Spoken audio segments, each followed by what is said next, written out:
ଆଜିର କାହାଣୀ ଗୋଟେ ଏମିତି ହତ୍ୟାର ଯେଉଁଠି ପୋଲିସ ପାଖରେ ନା ଥିଲା କୌଣସି ପ୍ରମାଣ, ନା ଥିଲା କୌଣସି ସାକ୍ଷୀ। ଗୋଟିଏ ବର୍ଷ ଧରି ପୋଲିସ ହତ୍ୟା କରିଥିବା ଲୋକକୁ ଖୋଜୁଥିଲା, ହେଲେ ଶେଷରେ ଏହି ରହସ୍ୟ ଖୋଲିଲା ଗୋଟେ ସାରି ପକ୍ଷୀ। ତେବେ ଗୋଟେ ସାରି ପକ୍ଷୀ କେମିତି ହତ୍ୟାର ରହସ୍ୟ ଖୋଲିଲା? ଆସନ୍ତୁ ଜାଣିବା ପୁରା କାହାଣୀ। ନମସ୍କାର, ସ୍ୱାଗତ ଆପଣଙ୍କୁ ଅପରାଧର ଦୁନିଆରେ। ଏହି ଘଟଣା ଆମେରିକାର ମିଚିଗନ ଷ୍ଟେଟର ସ୍ୟାଣ୍ଡ ଲେକ୍ ଅଞ୍ଚଳରେ ଘଟିଥିଲା। ସ୍ୟାଣ୍ଡ ଲେକ୍ ଅଞ୍ଚଳରେ ମାର୍ଟିନ ଆଉ ଗ୍ଲାନା ନାମର ହଜବେଣ୍ଡ ୱାଇଫ ରହୁଥିଲେ। ଦୁଇ ଜଣଙ୍କ ଏହା ଦ୍ୱିତୀୟ ବିବାହ ଥିଲା। ସେମାନଙ୍କ ପୁରୁଣା ବିବାହରୁ ଦୁଇଟି ପୁଅ ଥିଲା, ଆଉ ସେହି ପିଲାମାନେ ମଧ୍ୟ ସେମାନଙ୍କ ସହ ରହୁଥିଲେ। ମାର୍ଟିନ ଓ ଗ୍ଲାନା ଦୁହେଁ ଜବ୍ କରୁଥିଲେ। ଆରମ୍ଭରେ ସେମାନଙ୍କ ଘର ସଂସାର ସବୁ ଠିକ ଠାକ ଚାଲିଥିଲା, ହେଲେ ଗୋଟେ ଦୁର୍ଘଟଣା ପରେ ମାର୍ଟିନର ଅବସ୍ଥା ଟିକେ ବଦଳିଗଲା। ସେ ଆଗରୁ ଯେମିତି ବାହାରକୁ ଯାଇ ବୁଲୁଥିଲା, ଆଉ ସେମିତି ବାହାରକୁ ଯାଇ ବୁଲି ପାରିଲା ନାହିଁ। ସେ ଅଧିକାଂଶ ସମୟ ଘରେ ହିଁ ରହୁଥିଲା। ଏପଟେ ଗ୍ଲେନାର କିନ୍ତୁ ଆରମ୍ଭରୁ ଜୁଆ ଖେଳିବାର ଅଭ୍ୟାସ ଥିଲା। ମାର୍ଟିନ ମଧ୍ୟ ଭଲ ଥିବା ବେଳେ ଗ୍ଲେନା ସହ କେସିନୋ ଯାଇ ଜୁଆ ଖେଳୁଥିଲା। ହେଲେ ଗ୍ଲେନା ଧୀରେ ଧୀରେ ଜୁଆରେ ଏମିତି ଫସିଗଲା ଯେ ସେ ନିଜର ରୋଜଗାର ପଇସା ମଧ୍ୟ ଜୁଆରେ ହାରିବାକୁ ଲାଗିଲା। ପରେ ସେ ଡ୍ରଗ୍ସ ବି ନେବା ଆରମ୍ଭ କଲା, ଆଉ ନିଶା ନେବା ପରେ ତାର ବ୍ୟବହାର ଏମିତି ବଦଳିଲା ଯେ କେବେ ସେ ଚିଡ଼ଚିଡ଼ା ହଉଥିଲା, କେବେ ଝଗଡ଼ା ଲାଗୁଥିଲା, ଆଉ କେବେ କେବେ ନିଜକୁ ସୁଇସାଇଡ କରିଦେବ ବୋଲି କହୁଥିଲା। ଗୋଟେ ସମୟରେ ବ୍ୟାଙ୍କ ତରଫରୁ ମଧ୍ୟ ଚାପ ଆସିଲା। କାହାର ଆଉ ଘରର କିସ୍ତି ସମୟରେ ନଦେଲେ ସବୁ ଜବତ ହେଇଯିବ ବୋଲି ବ୍ୟାଙ୍କ ବାଲାମାନେ କହୁଥିଲେ।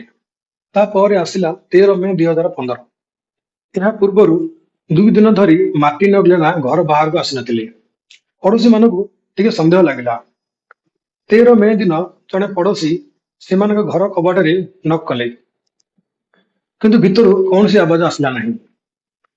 ସେ କବାଟକୁ ଟିକେ ଠେଲି ଦେଖିଲେ କବାଟ ଖୋଲା ଅଛି। ଯେମିତି ସେ ପଡୋଶୀ ଭିତରକୁ ପଶିଛନ୍ତି, ସେ ଦେଖିଲେ ସାମ୍ନାରେ ଫ୍ଲୋର ଉପରେ 2 ଜଣ ଲୋକ ରକ୍ତାକ୍ତ ହୋଇ ପଡିଛନ୍ତି। ସେ ଡରି ଯାଇ ଚିଲ୍ଲାଇକି ଘରୁ ବାହାର ପଳେଇଲେ। ପୋଲିସକୁ କଲ୍ କରାଗଲା। ପୋଲିସ ଘଟଣାସ୍ଥଳରେ ପହଞ୍ଚିଲା। ପ୍ରଥମେ ମାର୍ଟିନର ବଡି ଉଠାଗଲା। ମାର୍ଟିନର ଶରୀରରେ 5ଟି ଗୁଳି ଲାଗିଥିଲା। ତାପରେ ପୋଲିସ ଗ୍ଲେନାର ବଡି ଉଠାଇବାକୁ ଲାଗିଲା। ହେଲେ ହଠାତ୍ ଗ୍ଲେନା ଚିଲ୍ଲାଇକି ଉଠିଲା। ସେ ମରିନଥିଲା, ସେ ବଞ୍ଚିଥିଲା। ଘର ପାଖରୁ ପୋଲିସ ଗୋଟେ ଆତ୍ମହତ୍ୟା ଚିଠି ମଧ୍ୟ ପାଇଲା। ଚିଠି ଗ୍ଲେନାର ହାତ ଲେଖା ଥିଲା। ପୋଲିସର ପ୍ରଥମ ସନ୍ଦେହ ହେଲା, ବୋଧେ ଗ୍ଲେନା ନିଜର ସ୍ୱାମୀକୁ ଗୁଳି କରି ମାରିବା ପରେ ନିଜକୁ ମଧ୍ୟ ମାରିବାକୁ ଚେଷ୍ଟା କରିଥିଲା। ପୋଲିସ ଗ୍ଲେନାକୁ ପଚାରିଲା, ତୁମ ସ୍ୱାମୀଙ୍କ ସହ କଣ ପାଇଁ ଏହିପରି କଲ? ଗ୍ଲେନା କହିଲା, ମୁଁ ମାର୍ଟିନକୁ ବହୁତ ଭଲ ପାଉଥିଲି।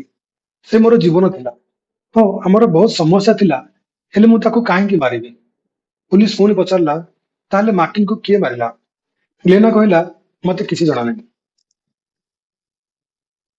ପୋଲିସ ପୁରା ଘର ଚେକ୍ କଲା, ପଡୋଶୀଙ୍କୁ ପଚାରିଲା, ପିଲାମାନଙ୍କୁ ପଚାରିଲା, ଫୋନରେ ସବୁ ବିବରଣୀ ଯାଞ୍ଚ କଲା, ହେଲେ କୌଣସି ମଜବୁତ ପ୍ରମାଣ ମିଳିଲା ନାହିଁ। ସମୟ ବିତିବାରେ ଲାଗିଲା। 2015 ଶେଷ ହେଇଗଲା। 2016 ଆସିଲା ଏବଂ ମାର୍ଟିନର ହତ୍ୟାକୁ ଗୋଟିଏ ବର୍ଷ ବିତି ଯାଇଥିଲା। ତଥାପି କୌଣସି ସୁରାଗ ମିଳୁନଥିଲା। ଏବଂ ତାପରେ ଏହି ମାମଲାରେ ସାମ୍ନାକୁ ଆସିଲା ଗୋଟେ ସାରି ପକ୍ଷୀ। ତାର ନାଁ ଥିଲା ବର୍ଡ। ବର୍ଡ ଗୋଟେ ଆଫ୍ରିକାନ ଗ୍ରେ କଲରର ସାରି ଥିଲା।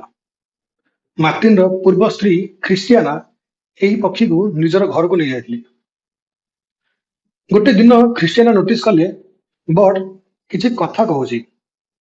ସେ ମାର୍ଟିନର ଭଏସ ଭଳି 2ଟି କଥା କହୁଥିଲା। ସେ କଥା ଦିଟା ହେଲା, ଶଟ୍ ଅପ୍ ଶଟ୍ ଅପ୍ ଏବଂ ଡୋଣ୍ଟ ସୁଟ୍ ଡୋଣ୍ଟ ସୁଟ୍। ଖ୍ରୀଷ୍ଟିଆନା ଏହି କଥା ପୋଲିସକୁ ତୁରନ୍ତ କହିନଥିଲା, ହେଲେ ସେ ସାରି ପକ୍ଷୀର ପ୍ରାୟ 90 ସେକେଣ୍ଡର ଗୋଟେ ଭିଡିଓ ରେକର୍ଡ କରିଥିଲା। ସେ ଭିଡିଓଟି ସାଙ୍ଗମାନଙ୍କୁ ପଠାଇଥିଲା।